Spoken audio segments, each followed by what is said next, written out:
Talk to me, Critical. Yes, just let me just quickly jump to the Grand Bahama issue. And it disturbs me when individuals actually try to uncontextualize information that's been put forth. Clearly, the Grand Bahama Port Authority and its associated companies, as well as such as Wampoa, has failed to meet the mandate for which the actual essence of the Hawksbill Creek Agreement has been done. When individuals talk about ending the Hawksbill Creek Agreement, it could be a number of things, including Critical. I'm not going to let you do that. You have to stick to the point today, okay? Because you could never get to a point in 5 seconds. You never ever succeed. Ever.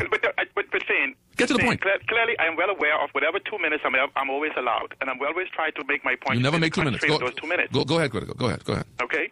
But I'm simply saying you allow someone to elaborate on somebody else concerning the Hawksbill Agreement. But clearly, this is a conversation the government and all of us have to have in the purest context. Now let me move to the web shop. Yeah. What you need to do, Fane, is when we begin to discuss issues, if you really want to be like Mr. Forrester say, we need to always put them in context. I would like for you, as possible, to read the statement the Prime Minister states. So as we begin the discussion, just let me use one excerpt. While web shop owners and operators must cease and desist from gaming operations immediately, they are not required to close their door. That is part of the whole context of what the Prime Minister said. And oftentimes we always seem to discuss issues from non-issues. To the Minister, to the Gaming Board Director, person in there, Mr. Andre Rollins, Honorable Andre Rollins. I have a question. The chairman of the Gaming Board. The fact is that we just had a referendum that basically, in essence, asks us, do we want the right to gamble in web shops? The Bahamian people overwhelmingly vote no. There's a greater issue on the table, one of ownership. The Bahamas government has essentially given and granted, has stated that they have given conditional license to casino operators, or 1 or 2 casino operators, to operate a digital gambling platform. Clearly, nothing prohibits the Bahamian government from issuing the same capabilities to the web shop operators to engage a global marketplace, not including Bahamians' right to play, that allows them to do it. Example, Antigua had $1.2 billion in revenue from 89,000 people just by having a gambling jurisdiction there. And so what I want to know from you, what is your government's intent in issuing equitable access to all Bahamians, but digital gambling license without the Bahamians' right to gamble? Okay. Thank you very much. Thank you very much, Critical.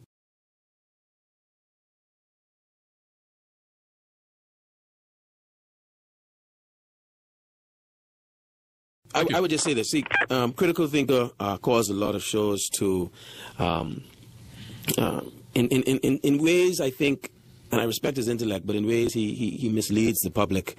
For example, with reference to Antigua, Critical Thinker should inform the listening audience that while there was internet gaming in Antigua, it was not owned by a citizen of Antigua. It was owned by persons who were foreigners who came to take advantage of the jurisdiction, the laxity of the gaming regulations in that jurisdiction, and Critical Thinker also failed to acknowledge that that entity or operation was shut down by the long arm of the United States law. They wanted to get access to the U.S. market. There were Americans gambling using the platform that was based in Antigua, and they shut it down because there was a lot of financial services industry concerns about the possibility for abuse, laundering, and all of those things.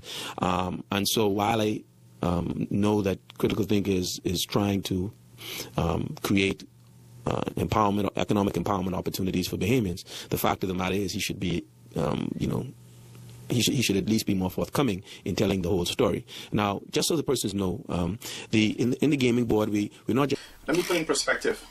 In 1994, Antigua became an online gambling jurisdiction for which they began to allow casinos, online and digital casinos around the world, to actually register themselves in Antigua. Mr. Andre Rollins stated that the industry is not owned by Antiguans. Well, he's incorrect in that. A company can be registered, like an international business corporation can be registered there, but there's also Antiguans that also own licenses in that jurisdiction.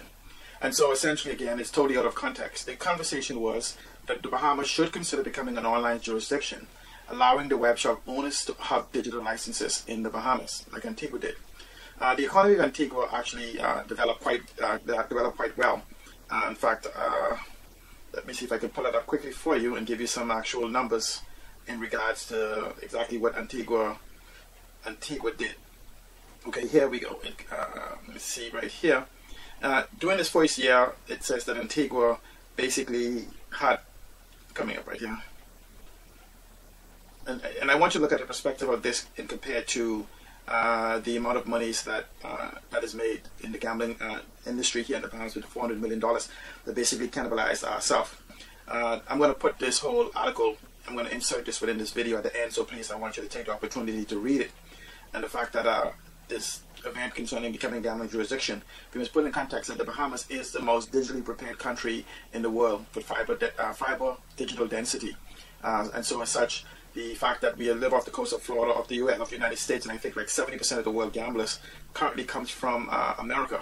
And so you would begin to understand why Atlantis and Bahama and Gintech, or whatever the name is, has this keen interest in actually being here in the Bahamas, because the United States may have to open up, as I begin to explain to you, this whole battle between the United States and Antigua. Gintech is one, or Gintech, I don't know the exact name, but they are the largest digital gambling casino in the world. And so as such, remember the multi-billion-dollar event of the Miami Herald building, for which they were seeking to go into South Florida. After experiencing some troubles with getting the legislation approved and realizing that the decision was about to be handed down in the favor of Antigua, a further decision is going to be handed down in Antigua, they decided to compact themselves in Bimini. This whole concept of them running around with energy is simply a farce. The fact that they are sitting here waiting for this new gambling jurisdiction to open up. This is a multi-billion-dollar industry just in America alone. Just on lottery tickets, America spent $10.49 billion on tickets. No, sorry, correct. I'm correct. Let me correct that. They spent $60 billion or $61 billion on lottery tickets in America alone. That's not counting casinos and all those other different aspects of what is available. Here we have a group of individuals trying to fight each other for a $400 million industry that provides no new income to the Bahamas. Atlantis has been given a provisional license. Let me repeat that.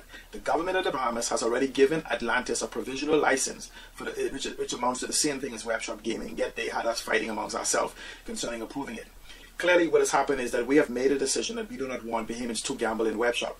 At no given time on that ballot was the right of Bahamians to own web shop gaming, as we call it, or digital casinos. So clearly, in my argument that Mr. Andre Rollins and the entire Progressive Party misses is the fact that I am advocating that Bahamians be given the same right as Atlantis, Gintech, and Bahama to own these digital licenses and have access to the 5 million tourists that comes here per year, plus the 3 million of those are always new potential customers that comes here every year. And so when you begin to put it in perspective, let's use what it says. Atlantis and Bahama has admitted that they could make a few $1 billion a year from the revenue if they was to be given full access to the digital gambling platform. Well, if you saw last week's newspaper, Atlantis alone now, I've advocated from the very beginning that we could add 30,000 jobs to the economy within 1 year to 18 months. Isn't it funny that Atlantis in the business section of the National Guardian now claims that they will add 10,000 jobs to the economy if granted the gaming license? Well, I said 30,000 across the entire economy, reducing the unemployment to irreducible minimum in the Bahamas if we was to actually legalize gambling for the right of ownership for Mr. Flowers and others to own digital gambling. But of course, that would empower too many Bahamians, and one day, within 2 or 3 years, Mr. Flowers might own Atlantis. And like with Perry Christie and what Mr. Hubert say, well, why would you want to do that? Why would you want to own Atlantis? Well, that's another story. But again, to put what Mr. Andre Rollins said in context, there is no such thing as it being dismissed. Antigua is still a gambling jurisdiction. The United States government attempted to block Antigua from their country, for which they was awarded, I think, $5 or $7 billion for United States failure to give them access to their marketplace, which is the exact same problem we will have in 2004 when we sign on to WTO, meaning that anyone will have access to this jurisdiction, except if we do not correct the defect in the laws, we will be denying Bahamians, such as Mr. Flowers and Bastian, Sebastian, and the rest of them to have access to this market. Well, let's put it in perspective. The United States government awarded Antigua $5 billion. And they're now beginning to move to be penalized. In fact, the 29th of January is where Antigua was given the right to actually begin to what is called pirating software information, whatever it is in the United States, to basically pay for the compensation of being blocked. Let's talk about an economy. Okay, Antigua and Barbuda has 89,000 people living in that economy. Okay, here's what happens in Antigua. In 2000 alone, Antigua, it says, operating as a base for numerous online gaming companies, Antigua started to make serious revenue from their activities. And by 2000, this amounted to $1.716 billion. That's a country of 90,000 people. This is their revenue, okay? Again, operating as a base for numerous online gaming companies, Antigua started to make serious revenue from their activities. And by 2000, this amount amounted to $1.716 billion. Okay, that's 12 years ago. And just multiply that in today's dollars. And actually, eventually, they had a revenue, they'd move a revenue to $2.392 billion, and it captured 59% of the online gambling in 2001. 1 year later, they had captured $2.392 billion in revenue and 59% of the online gambling revenue, while in their country employing 1,014 individuals just from the companies being registered in that jurisdiction. And so you have to ask yourself, they do not have the digital infrastructure. They're not located 60 miles off the coast of Florida, or not even the coast of Florida, off the United States. They do not have the telecommunications infrastructure that we possess. They do not have the internet infrastructure that we possess. And we have access to the 300 million customers or potential customers in the United States, for which 70% of them account for the world gamblers. And when you begin that gambling, and it's all in its complete form, is a multi-billion-dollar industry, maybe reaching into the $1 trillion. Why do we not want a gambling jurisdiction, even without the Bahamians having the right to gamble? Just imagine a call centers and other things for these support centers being here in the Bahamas. Remember, Atlantis is not even talking about the support centers. Atlantis is talking about the direct jobs and other things that come from it, and the indirect jobs. I'm talking about call centers where you have to service millions of customers located in the Bahamas, meaning that you have to have customer service rep. We have the digital infrastructure, so the actual servers could be hosted in the Bahamas with the proper legislation. We need computer technicians. We need support personnel. We need, when you begin to talk about the financial transactions, you also now have the ability to transact in the billions of dollars of transactions. And so again, the same as if to my government, the Bahamian government does not seem to want to embrace the concept of empowering Bahamians and granting them access to this global marketplace. But at the same time, they're advocating through the WTO that they will open the marketplace for everybody else in the world. Okay, so what? They got bitch slapped with the yes votes, where Bahamians says they did not want Bahamians to have the right to gamble, which is correct. It was a cannibalistic, cancerous form of gambling that has been offered to Bahamians that provide not a single new dollar into the economy, and it actually disrupted $420 million that should rightfully flow through the economy to stimulate growth. But let's talk about the billions of dollars in revenue, salaries, and other things that flow directly into the company from externally. Clearly, you can see this as a unique opportunity to correct our deficit and our unemployment problem.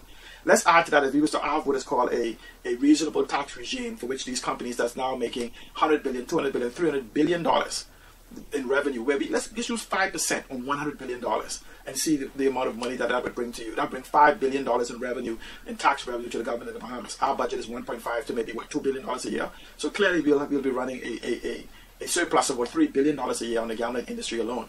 I'm not even talking about the other resources like aragonite, salt, the potential for oil, gas, wind energy, sun energy, solar energy. I won't even talk about those. Let's just stick to the gambling issue. Clearly, on the 29th, and you guys can Google it yourself, I just want to say to Mr. Andre Rollins, Mr. Andre Rollins, the arrogance of ignorance that comes from Parliament sometimes amazes me. But I must say, you're dead wrong!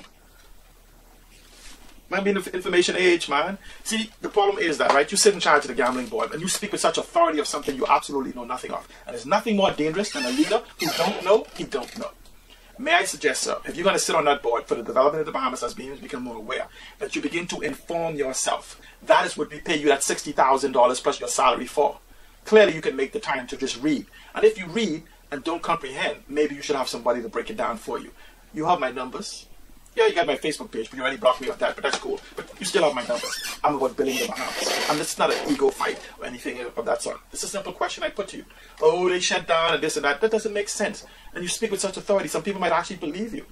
It was just disingenuous to the Bahamian people to deny them the information that they could know that there's a probability for opportunities for them and others to service. We could send people off to train, gaming training, and you can have people developing apps. And I mean, there's so many different things. You have people where they could actually have an app and stand at the airport and just basically make a commission for just basically having some people load the app to their process. We can buy these tablets for about $100 each. When the people land in the Bahamas for digital gaming, if they don't have a tablet, we can just swipe their credit cards and give them a tablet for $100.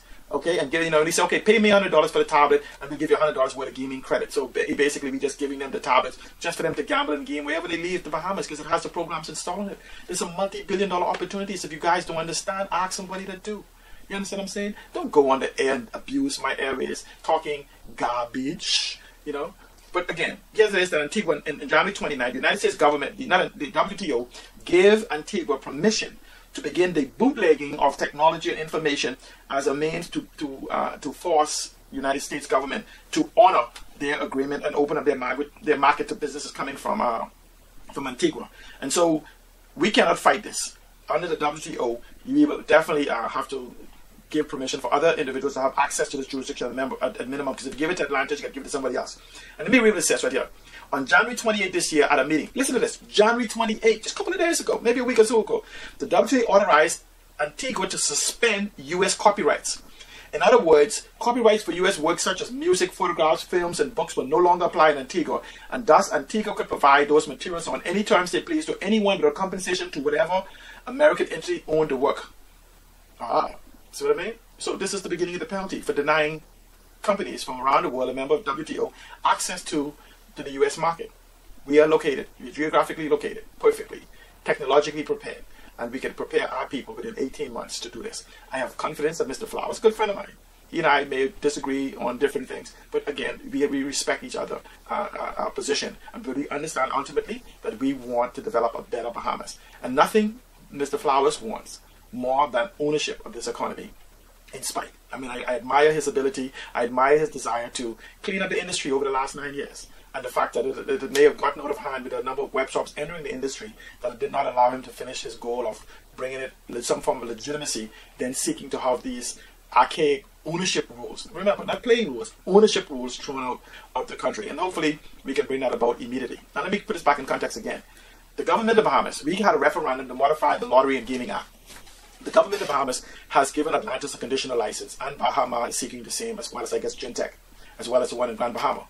Now, you have to ask yourself, if the government of the Bahamas has have a referendum to modify the Lottery and Gaming Act, then they're going to modify it for Atlantis without any referendum for ownership. Why can't they just change it, or could have changed it all at the same time? It is incumbent upon Bahamians to say to the government of the Bahamas, if we have voted against the right for Bahamians to gamble in web shop, we have not addressed the ownership issue.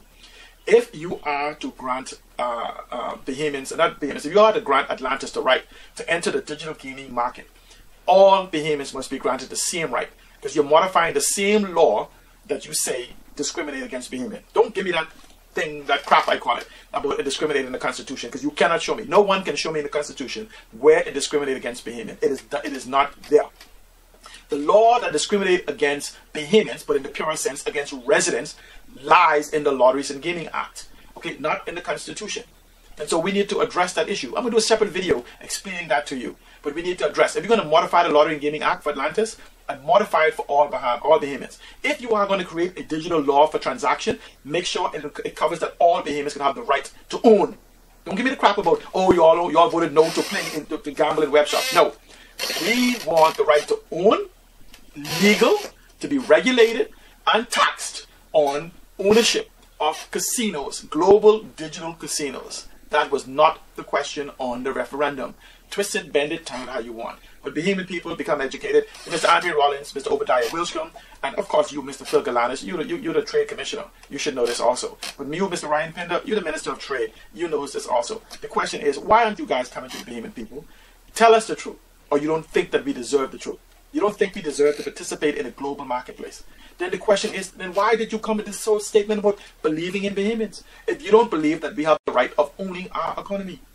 Atlantis, Bahama, hey, we might be able to buy Bahama after they fail. Can you imagine that Mr. Flowers and others buy Atlantis or build another Atlantis and then buy that heap of concrete that we call Bahama is being built and then acquire Atlantis? It is not impossible.